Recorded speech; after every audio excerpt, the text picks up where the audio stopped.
Hello, everybody. My name is Paul Beckwith, and in this video, I'm going to talk about the jet stream blocking condition. Meteorologists often call the behavior blocking when you get a low pressure area and then a high pressure area or ridge and then a low pressure area, and in the low pressure area you get precipitation. In the high pressure area, you get clear skies and heat domes. That type of trough, ridge, and trough is called an omega block or a ridging blocking. And there's another type of blocking when you just get a high pressure area ridge and then a low pressure, you get kind of like a dipole blocking. And these two different types of blocking are very significant. First of all, the increased waviness of the jet stream, which is mostly due to the greatly warming poles, so the huge warming in the Arctic lowers the temperature gradient to lower latitudes, so the jet streams slow down and they become wavier in the north-south direction, and you get these blocking events leading to extreme weather events. So you get an increase in the severity, the duration, and the amplitude of these events, and they're also happening in places where they didn't happen before. So we're getting more and more extreme weather events, which is wreaking havoc on humans and our infrastructure. And it turns out that most of the models of how these things are occurring, pretty much assume a dry atmosphere. That traditionally goes back to when sort of the origins of meteorology.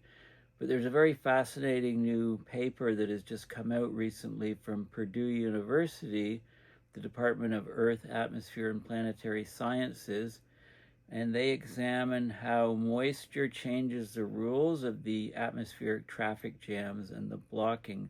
And it turns out that diabatic heating, so you've got very, very moisture-laden air rising, the moisture condenses into water droplets, releasing a lot of latent heat.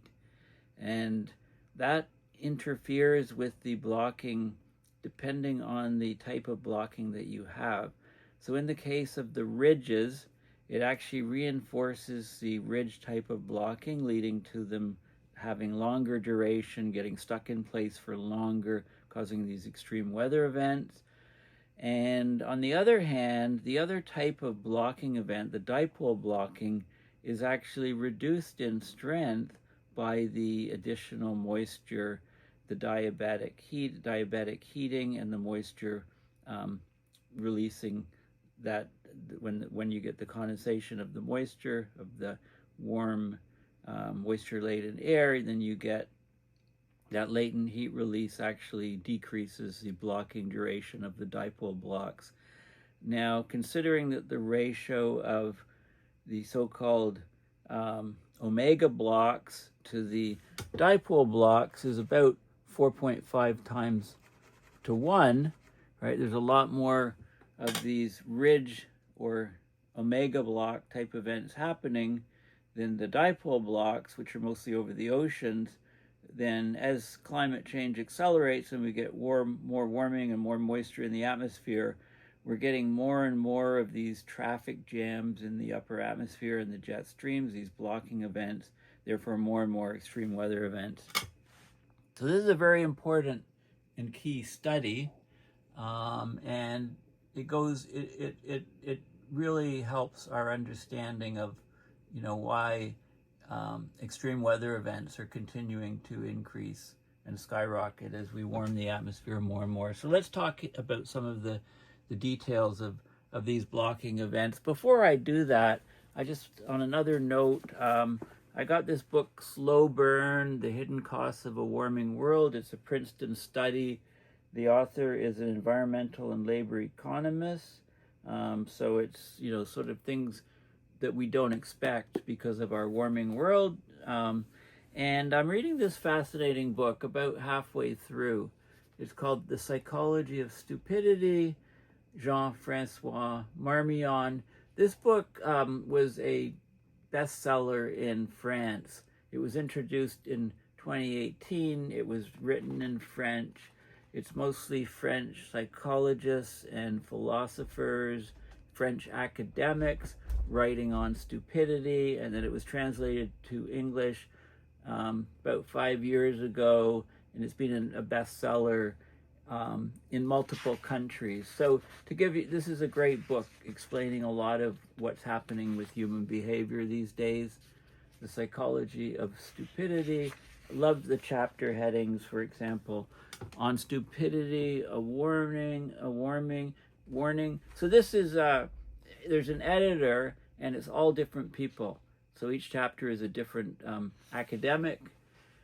So some of the titles are The Scientific Study of Idiots is one chapter, A Taxonomy of Morons, another chapter, A Theory of Assholes, From Stupidity to Hogwash. And it's a really good book. I mean, it explains things like why smart people sometimes believe in utter nonsense, how our lazy brains cause us to make the wrong decisions, why trying to debate fools is a trap. You can't really debate fools. And this is interesting because that's exactly what's being done.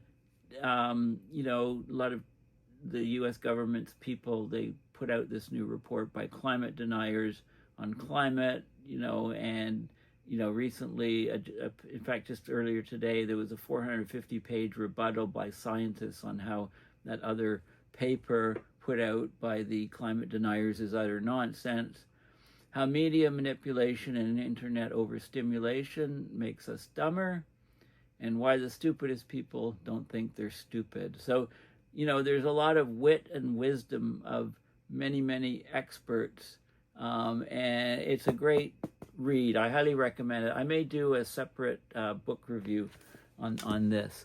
Okay, so let's get back to the main topic of discussion. This is the Purdue University press release from a couple weeks ago. How moisture changes the rules of atmospheric traffic jams, atmospheric blocking, which then leads to extreme weather events. So moisture plays a key role in atmospheric blocking. Atmospheric blocking is a key driver of extreme weather events, and climate models show that, as the world is warming, as the poles are warming, why we're actually getting more blocking events, even though some models show that that shouldn't be the case, because you need to separate the blocking events into the two types. So these are people involved in the study. Okay, so this atmospheric blocking, it's what we talk about, the jet stream behavior that leads to heat waves, droughts, cold outbreaks, and floods. The torrential rains leading to floods are from persistent jet stream conditions. So, like, for example, a pressure low, a trough is sitting over you for many, many days, constant rain leading to flooding. Okay, so the paper is called Blocking Diversity Causes Distinct Roles of Diabatic Heating in the Northern Hemisphere. So it was published in reputable journal, Nature Communications. Okay, so atmospheric blocking occurs when stagnant air patterns disrupt normal weather flow. So you get prolonged extreme weather, like an extensive long-duration heat wave or an extensive long-duration set of storms and rainfall leading to flooding. So decades-old theories on weather assumed a dry atmosphere and then tried to add in moisture effects. So since the beginning of modern meteorology around the 1940s, most classical theories for atmospheric blocking were developed based on the assumption we're living in a dry world. That assumption was useful to simplify the math and the processes, but it's not the case, of course, in our real atmosphere. So atmospheric blocking comes in two main forms. So the jet stream waviness configurations. You can get ridge blocks. These are also called omega blocks. So you get a large high pressure bubble, if you like. It pushes the jet stream north and leads to heat waves. Okay, so you get this jet stream coming along, and then you get a hot, high-pressure bubble pushing upwards here towards the in the north-south direction, so the jet stream becomes much more meridional. You get a low pressure here, a high pressure here, a low pressure here. The classical omega block, they call it, a ridge block here. You also have another form where you just have a high pressure here kind of overtaking the low pressure here. This is a dipole, only two elements, the high and low, a dipole type block. Now, what is the effect on diabatic heating? So hot air rising, or moisture-laden air rising, it creates this dome. It pushes up this dome of hot air, which blocks the jet stream, and that's the light. That's the dark colored. So if there's no moisture, you get the red dome here, the darker red colored dome. When you add the moisture rises, condenses, releases latent heat, causing this dome to rise even more. And that effect is the arrow here. So it makes the ridge even higher and more persistent, so it can last for much, much longer, be stuck in place. That's the omega block or the ridge block case. So it's worsened by the effects of moisture, and as climate change makes the air moister, for every 1 degree Celsius rise in temperature, there's a 7% more water vapor in the atmosphere, which can be pushed up and cause these blocking effects. The other type of blocking, atmospheric blocking, is just a dipole block. Okay, it's just a pair of high and low pressure side by side, trapping contrasting weather patterns in place. So hot and dry here, cooler and stormier, wetter here. Diabatic heating is the warming or cooling of air due to exchange of heat with the environment. So that's the water vapor condensing, releasing heat to the environment. Okay, so what happens in the case of, I talked about what happened, how the ridge is actually enhanced by the water vapor effect, the diabatic heating in the omega block ridge case. Now in the dipole case, this is the low pressure area is represented, because the air is cooler, the dome is inverted, and the dark blue is the effect, the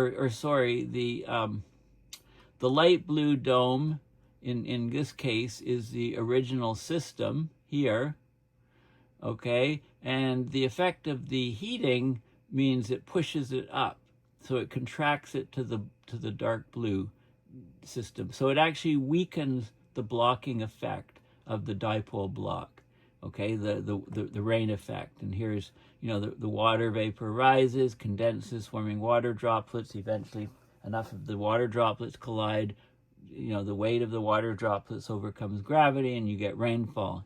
And that's here in this case, and it was here in this case.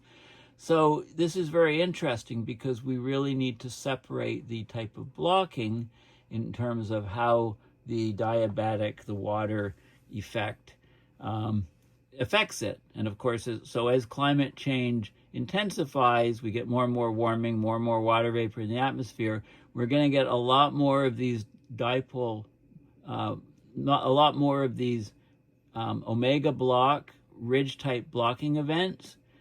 Very, very important because a lot more extreme weather events and a lot fewer of these dipole events because these are weakened and don't last as long. Okay, so that's the key effect.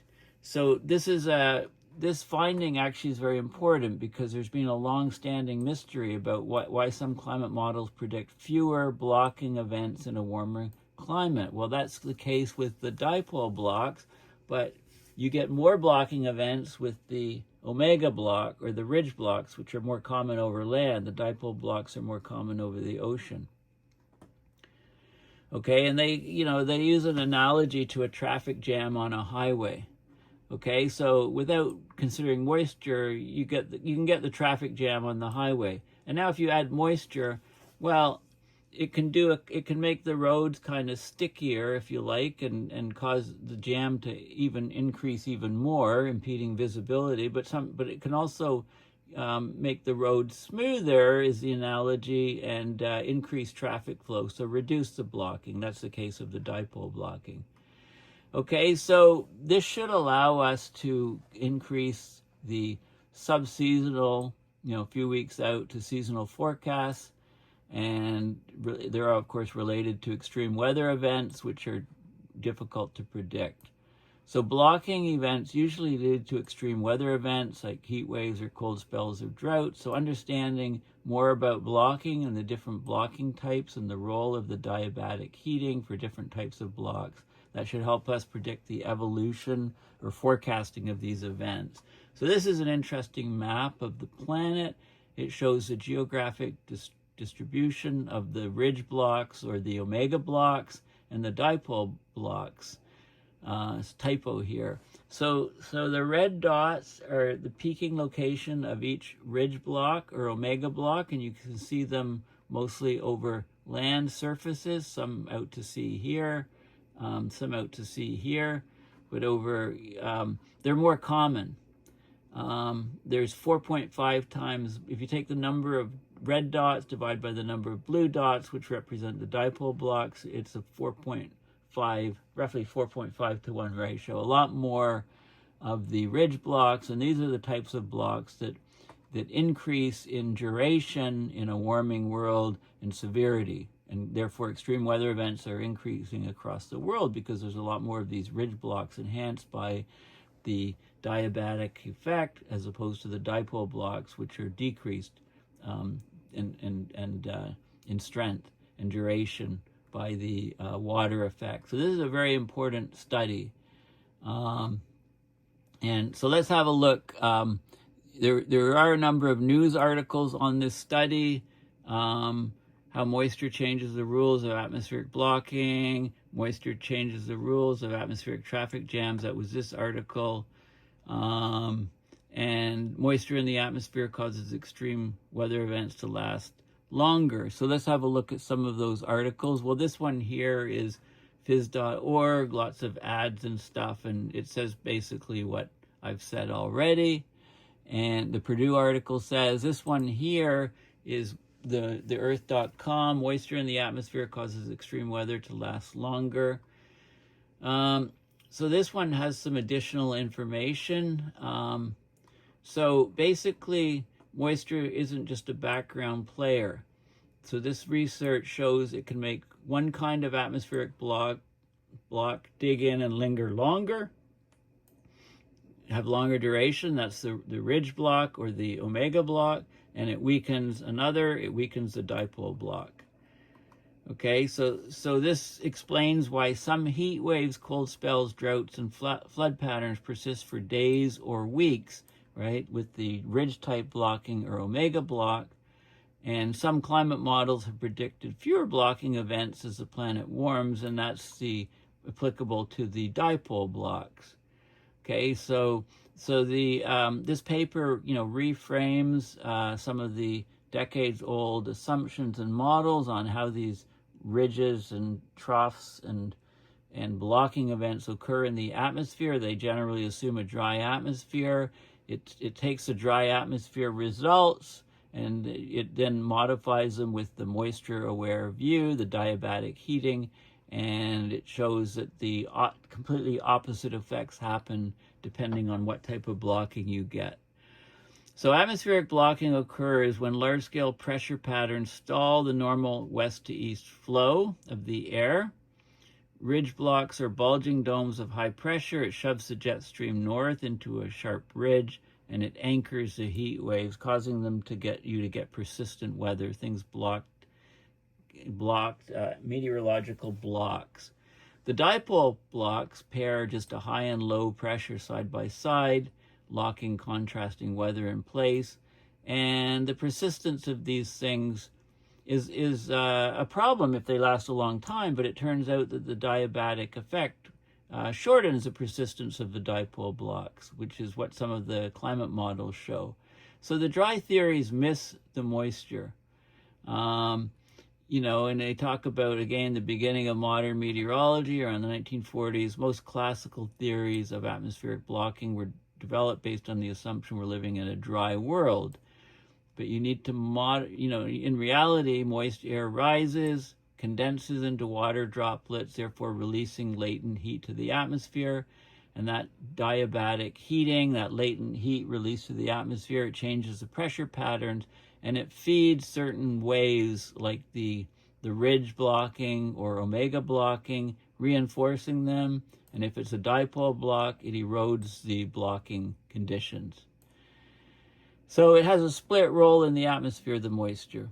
It doesn't act uniformly on all blocks. So that's where the complexity was.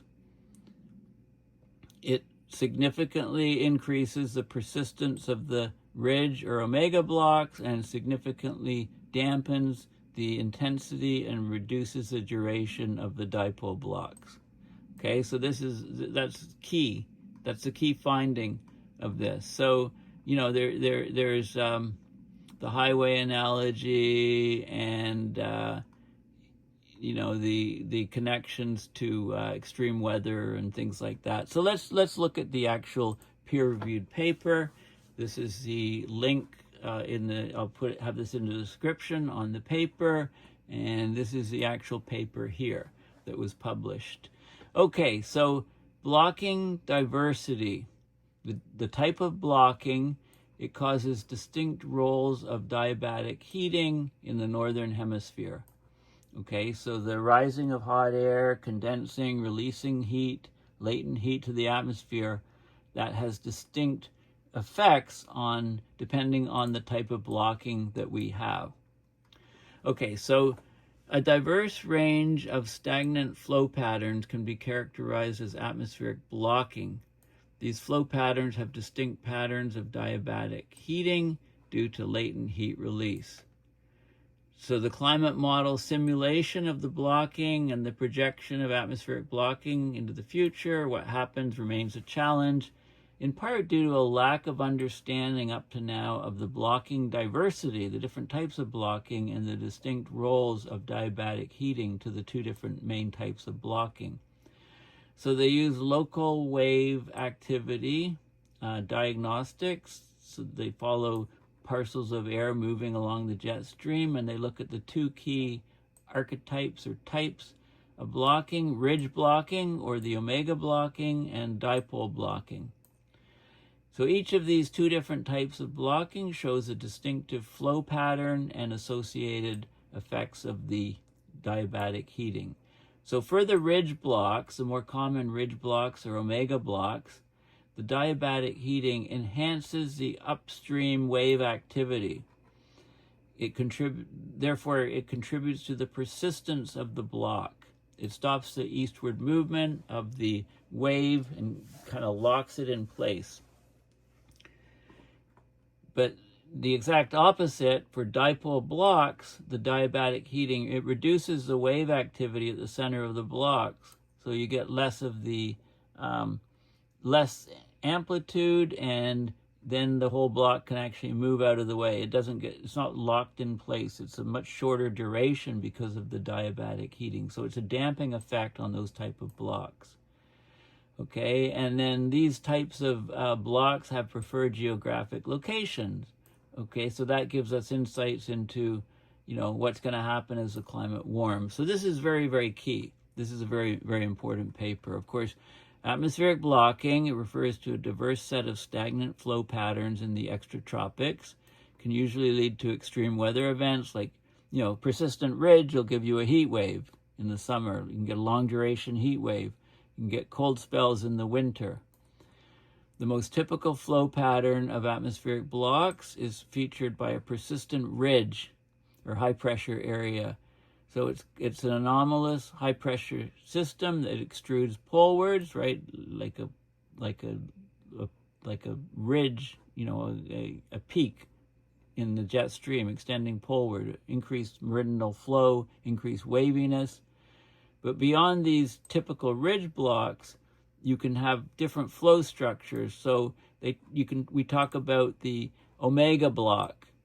the ridge block. There's also the dipole block. So those are the two main ones, and they behave differently under climate change. We're getting more and more of the omega block, fewer of the dipole blocks. Okay, all these patterns are blocked, but in different ways, different mechanisms, and they're poorly simulated in climate models and forecast models. So, this new knowledge should greatly improve these models, when they're incorporated and we understand them better. Okay, so let's have a look at the data. Okay, so I showed you this map already. This is global. This is the geographic distribution of ridge blocks or omega blocks, also called omega blocks, and dipole blocks. So ridge blocks are red, dipole blocks are blue. There's a lot more ridge blocks, omega blocks, and there are dipole blocks. This is important. So as the climate, this is all the blocks in the Northern Hemisphere from 1980 to 2022. So as I said, the ridge blocks are becoming more intense and persistent, longer duration with warming of the atmosphere, with climate change, global warming, and the dipole blocks are weakening and being of lower duration. The ratio of the red dots to the blue dots is about 4.5 to 1. Okay, there's 963 ridge blocks and 216 dipole blocks in this diagram. Okay, so that's the key factor. And this is some of the specifics of ridge blocks here and dipole blocks here. And this is moisture-induced diabatic heating, latent heat release. So in the ridge block, it's upstream, the heat is released, and that extends the ridge to the west. This is upstream, downstream, right? Jet stream's coming this way, so upstream this way. So the ridge can actually extend further this way, widen, become more persistent and stronger. And this is the dipole block jet stream. You've got the high pressure, low pressure, and the warming actually reduces the level of the low pressure and weakens the dipole block. This is another view as with a different type of wave state where the heating is here. And this is this is also another view, the so-called Hub-Molar diagram, and you can see that the very sharp contrast here, and this stays in place for a long period of time in the ridge or omega blocking, and it's actually the heating is right inside the low of the dipole block, decreasing the blocking. Okay, this is a good, this shows you some of the local wave activity. You've got the ridge and the trough here. And now what happens with the moisture? This is the dipole case where, in the low pressure area, you get a lot of heating, which decreases the steepness of the low, the depth of the low, so it weakens it. And this thing can eventually get unstuck and be less duration because of the water effect. Whereas in this omega block here, low pressure, high pressure, low pressure, the heating effect is here, which means that this ridge can actually get extended in this direction and become more powerful and longer duration. So this is really, really fascinating and key and important research. And there's some more diagrams. This is moist-induced wave, the wave tendency of the jet stream with the heating here, and strengthening, heating in the dipole, weakening. Okay, so more of these diagrams, and then this is a key diagram.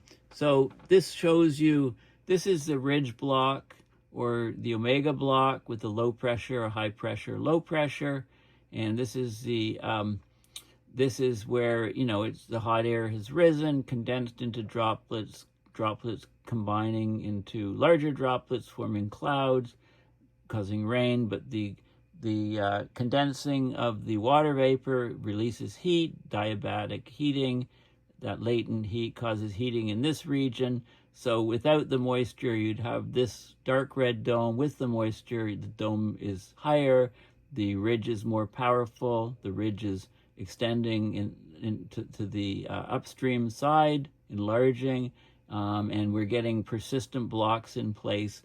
And this is the vast majority of blocking is from this type of blocking. This is the case with the dipole block.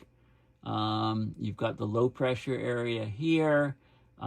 In the light blue area without water vapor. When you have water vapor, it pushes it up to the dark blue, decreasing the strength of the low, the depth of the low, decreasing the intensity of the blocking and the duration of the blocking. Okay, so the effect of water vapor completely depends on the two different types of blocking, right? So that's basically what this paper shows. It's novel. This is the moisture-induced diabatic heating, again, at the different locations.